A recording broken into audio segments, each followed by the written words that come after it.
কথা ধারাবাহিকের আজকের পর্বে আপনারা দেখতে চলেছেন যে বুলি নিজের খেলা দেখাতে ব্যস্ত থাকে, আর ঠিক সেখানেই এভির সাথে যার মারপিট হয়েছিল সেই ছেলেটা ওখানে চলে আসে। এসে বলে এই মেয়েটা যদি না সেদিন সাক্ষী দিত তাহলে সে এভিকে ফাঁসিয়ে অনেকগুলো টাকা আদায় করে নিতাম, কিন্তু এই মেয়েটার সমস্ত চাল আমার ভ্যানচাল করে দিল, একে তো একটা শাস্তি দিতেই হবে। এরপর বুলি যখন টাকা তুলছিল লোকের কাছ থেকে, ঠিক তখনই সে বুলির পায়ের সামনে কিছু কুচি ফেলে দেয়, আর এর ফলে বুলির পা কেটে যায়। এদিকে প্রত্যয়কে ভুলির মামা বলে যখন আসবেন পরের বার টাকা সাথে করে নিয়ে আসবেন, না হলে এখানে আসবেন না। এদিকে অঙ্কিত তখন বলে কোথায় নিয়ে এসেছিস তুই? হ্যাঁ, এটা একটা জায়গা, এরকম একটা জায়গায় তুই আমায় নিয়ে এসেছিস? আর লোকটা কীরকম দেখ, কীরকম ব্যবহার, মুখের ভাষা। প্র্যাটি তখন বলে আরে তুই আমার কথা বিশ্বাস কর, ও হুবহু কথার মতো দেখতে। আর আমি যখন থানাতে এক চোখ কচলাচ্ছিলাম ঠিক তখন ও কথার মতোই আমাকে বললো যে এইভাবে এক চোখ দেখাবেন না, অশুভ হয়, তুই আমার কথা বিশ্বাস কর আক্কি। এদিকে বুলি তো খুব রেগে যায় ছেলেটার উপর। তারপর বলে তোর এত বড় সাহস, তুই বুলিকে এভাবে সাহেস্তা করতে চেয়েছিস? তুই চিনিস না বুলিকে?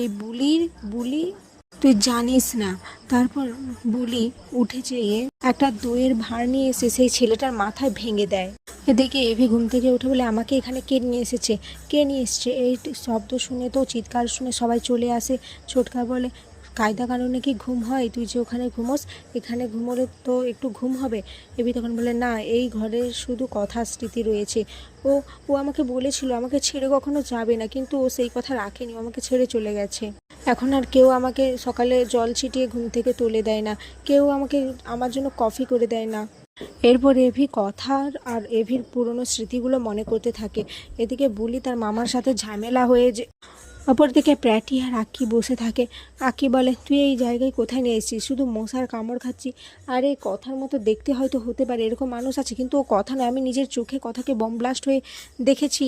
এরপর আক্কি বুলির মুখোমুখি হয়ে গেলে আক্কি অবাক হয়ে যায়, বলে কথা? তখন কথা বলে না আমি বলি। তারপরে সে নিজের ট্যাটুটা দেখায়। এরপর আক্কি প্র্যাটিকে সাইডে নিয়ে এসে বলে ও কিন্তু কথার মতো দেখতে, কিন্তু কথা নয়, ভুলেই এই মেয়েটাকে বিগ ব্রোর সামনে আনবি না, আমার বিগ ব্রো তাহলে অনেক কষ্ট পাবে। এখানে আজকের পর্ব শেষ হয়ে যায়।